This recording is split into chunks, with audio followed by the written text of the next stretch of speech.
পেরেশানি এবং মানসিক চাপ থেকে মুক্তি পাওয়ার উপায় এবং আমল কি? আপনি খুব বিপদে আছেন, পেরেশানিতে আছেন, যে কোনো ডিপ্রেশন থেকে মুক্তির জন্য এগুলো মহৌষধের মতো কাজ করে। ঢাকায় বাংলাদেশের প্রথম সারির একটা ব্যবসা প্রতিষ্ঠান, 1, 2, 3 পড়বে এরকম একটা ব্যবসা প্রতিষ্ঠান, একটা কর্পোরেট অফিসে আমার একটা কাজে একবার যেতে হয়েছে। তো সেখানে এক ভদ্রলোকের সাথে দেখা, সে অফিসের বড় কর্মকর্তা। উনি আমাকে দেখে খুব আবেগ আপ্লুত হলেন এবং আমাকে একটা সময় ওনার অফিসে দাওয়াত করলেন, চা খাওয়ার জন্য গেলাম। প্রসঙ্গত উনি বললেন যে, ভাই, আমার জীবনে আপনার একটা কথার প্রভাবে আমার পুরো জীবনটাকে পরিবর্তন করছে। আমার একটা আগ্রহ তৈরি হলো, কি এমন কথা যে একটা লোকের জীবনটাকে চেঞ্জ করে দিছে। লোকটা আমাকে বললেন যে, ভাই, আমার এমন একটা রোগ হয়েছে যে দেশের বাইরে বিভিন্ন চিকিৎসা আমার নেওয়া হয়েছে, বিভিন্ন হসপিটালে আমি ট্রিটমেন্ট নিয়েছি, কিন্তু আমার কোনো সমাধান হয় নাই, কোনো রোগ ভালো হয়নি। শেষ পর্যন্ত কোম্পানির চাকরি ছেড়ে গ্রামে চলে গেছি, জাস্ট মরার অপেক্ষা। কারণ আমার এ রোগ থেকে মুক্তির কোনো উপায় নাই, কষ্টের কোনো শেষ নাই, যে কোনো মুহূর্তে মৃত্যু আসবে, এটার জন্য অপেক্ষা করছি। তো এর মধ্যে আপনার এক আলোচনা থেকে আপনার একটা কথার প্রভাবে আমার পুরো জীবনটাকে পরিবর্তন করছে। আমার একটা আগ্রহ তৈরি হলো, কি এমন কথা যে একটা লোকের জীবনটাকে চেঞ্জ করে দিছে, বলেন ভাই।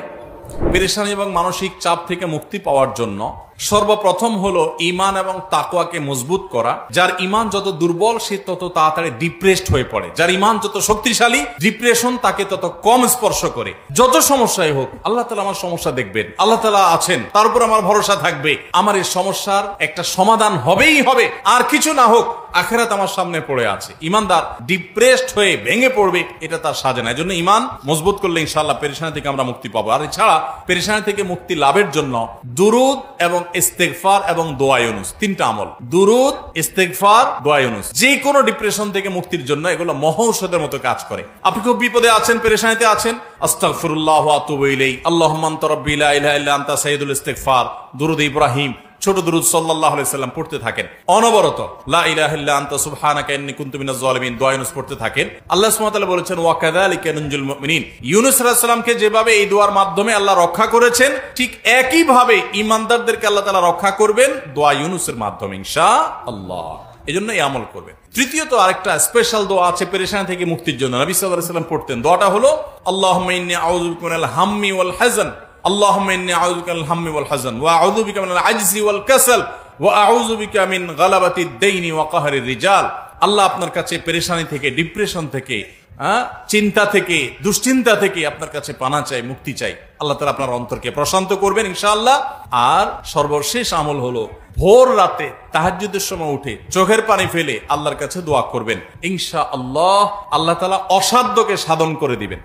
ঢাকায় বাংলাদেশের প্রথম সারির একটা ব্যবসা প্রতিষ্ঠান, 1, 2, 3 পড়বে এরকম একটা ব্যবসা প্রতিষ্ঠান, একটা কর্পোরেট অফিসে আমার একটা কাজে একবার যেতে হয়েছে। তো সেখানে এক ভদ্রলোকের সাথে দেখা, সে অফিসের বড় কর্মকর্তা। উনি আমাকে দেখে খুব আবেগ আপ্লুত হলেন এবং আমাকে একটা সময় ওনার অফিসে দাওয়াত করলেন, চা খাওয়ার জন্য গেলাম। প্রসঙ্গত উনি বললেন যে, ভাই, আমার জীবনে আপনার একটা কথার প্রভাবে আমার পুরো জীবনটাকে পরিবর্তন করছে। আমার একটা আগ্রহ তৈরি হলো, কি এমন কথা যে একটা লোকের জীবনটাকে চেঞ্জ করে দিছে, বলেন ভাই। তখন লোকটা আমাকে বললেন যে, ভাই, আমার এমন একটা রোগ হয়েছে যে দেশের বাইরে বিভিন্ন চিকিৎসা আমার নেওয়া হয়েছে, বিভিন্ন হসপিটালে আমি ট্রিটমেন্ট নিয়েছি, কিন্তু আমার কোনো সমাধান হয় নাই, কোনো রোগ ভালো হয়নি। শেষ পর্যন্ত কোম্পানির চাকরি ছেড়ে গ্রামে চলে গেছি, জাস্ট মরার অপেক্ষা। কারণ আমার এ রোগ থেকে মুক্তির কোনো উপায় নাই, কষ্টের কোনো শেষ নাই, যে কোনো মুহূর্তে মৃত্যু আসবে, এটার জন্য অপেক্ষা করছি। তো এর মধ্যে আপনার এক আলোচনা থেকে তাহাজ্জুদের সময় অসাধ্য সাধন হয়, ভোর রাতের দোয়া অসম্ভব সম্ভব হয়, এটা জানার পর ওই দিন থেকে তাহাজ্জুদ পড়া শুরু করলাম। কয়েকদিন পড়ার পর একদিন তাহাজ্জুদে প্রচুর কান্নাকাটি করলাম, তাহাজ্জুদ পড়ে প্রচুর আল্লাহর কাছে চোখের পানি ফেললাম, সিজদা পড়ে থাকলাম। এরপর তাহাজ্জুদের নামাজ পড়ার পর সকাল থেকে আমার শরীর থেকে সেই রোগ যে উধাও হয়েছে, এখন আবার কোম্পানিতে ব্যাক করে আমি চেয়ারে বসে কাজ করছি। আমার রোগ হওয়ার আগে আমি যতটা সুস্থ ছিলাম, আল্লাহর কসম এখন আমি তার চাইতে অনেক গুণ বেশি সুস্থ। এখনো বেঁচে আছেন এই লোকটা, আমার সাথে যোগাযোগ হয়নি, আমি তো প্রায় যোগাযোগ হয় ভাইরা আমার। এজন্য ডিপ্রেশন থেকে বাঁচার জন্য আল্লাহর কাছে চোখের পানি ফেলে দোয়া করে। মানুষের কাছে বললে পেরেশানি আরো বাড়ে, আবার না বললে আপনি হালকাও হবেন না।